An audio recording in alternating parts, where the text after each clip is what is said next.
Dosers, hola, hola por acá, los sorprendí. ¿Qué tal están?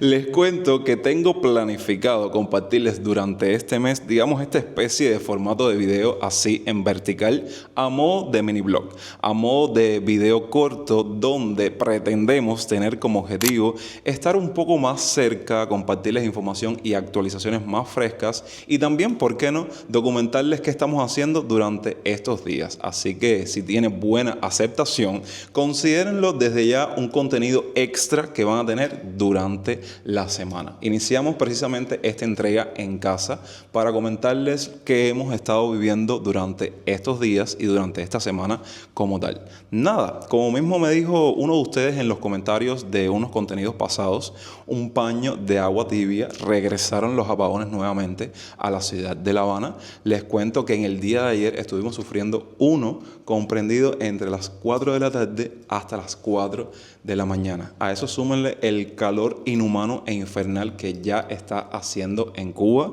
desde que comenzó prácticamente el mes de mayo y parte del mes de abril. Y sí, para los listos, porque muchas personas dicen, oye, pero ustedes siempre buscan la forma de resistir, de sobrevivir. Oye, ya aquí no hay forma de hacerlo, pero bueno, independientemente de eso, uno trata de, para resistir o subsistir dentro de esta cantidad prolongadísima de horas de apagón, trata de hacerse, como nos gusta decir a nosotros aquí en Cuba, de sus chucherías o de sus cositas. Compra una lámpara recargable, un ventilador recargable, que verdaderamente estas cosas son un lujo, pero bueno, hay otras personas que optan por o tienen la posibilidad de comprarse un generador de energía, una estación de energía, pero con todo y eso les digo que son tantas las horas del fluido eléctrico que eso no da abasto, no es suficiente.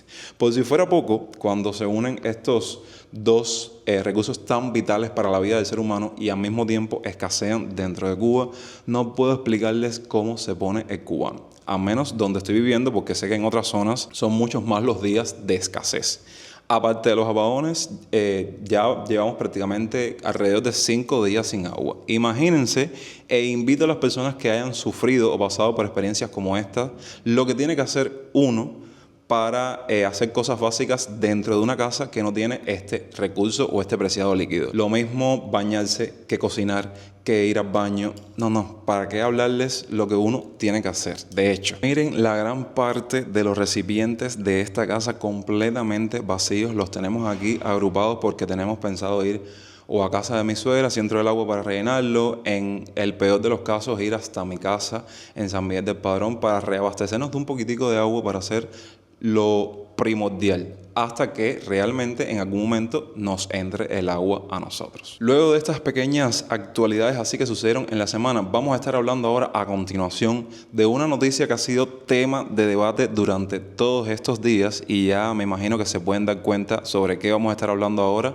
debido al título de este video, y para ello nos vamos para la calle, así que acompáñenme. Ok, vamos a estar hablando en estos minutos respecto a la nueva ley migratoria y les voy a estar compartiendo una especie de resumen con lo más relevante, que comenzarán a aplicarse gradualmente durante los próximos 180 días dentro de Cuba. Primero que nada, se elimina el límite de 24 meses fuera de Cuba, ya que los cubanos podrán permanecer en el extranjero indefinidamente sin perder automáticamente su condición migratoria ni ser considerados emigrados. Nace el concepto de residencia efectiva migratoria, un concepto que ha dado tema de bastante debate en estos días. Básicamente sé que esta residencia se basa en que para ser considerados residente efectivo en Cuba habrá que demostrar vínculos reales con el país, como pasar al menos 180 días al año en la isla, tener vivienda, cuentas bancarias, trabajo, inversiones, familiares directos o actividad económica en Cuba. Los cubanos en el exterior conservarán sus propiedades, ya que la nueva ley reconoce expresamente el derecho al uso, disfrute y disposición de bienes en Cuba, aunque la persona viva fuera del país durante años. Se reconoce oficialmente la doble ciudadanía.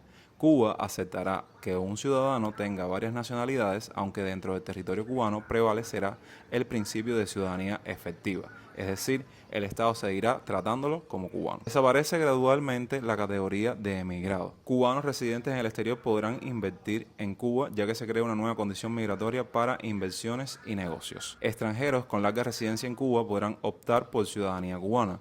Antes solo podían acceder a residencia permanente. Ahora la ley abre posibilidad de naturalización. Ok, así damos por concluido esta mini experiencia, este mini blog, digamos, nuevo formato vertical por acá, por el canal en cuanto a videos.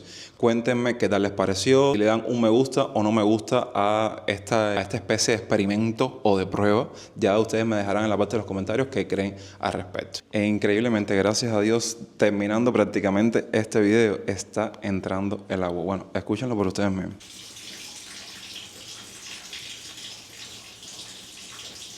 Así que los dejo porque ya no tengo que salir a ningún lado y tengo que ponerme a llenar todo, a limpiar todo y organizar todo aquí. No olviden dejar su me gusta, compartir el video conmigo y suscribirse a esta genial familia y nos vemos en unos días con más contenido. Hasta la próxima.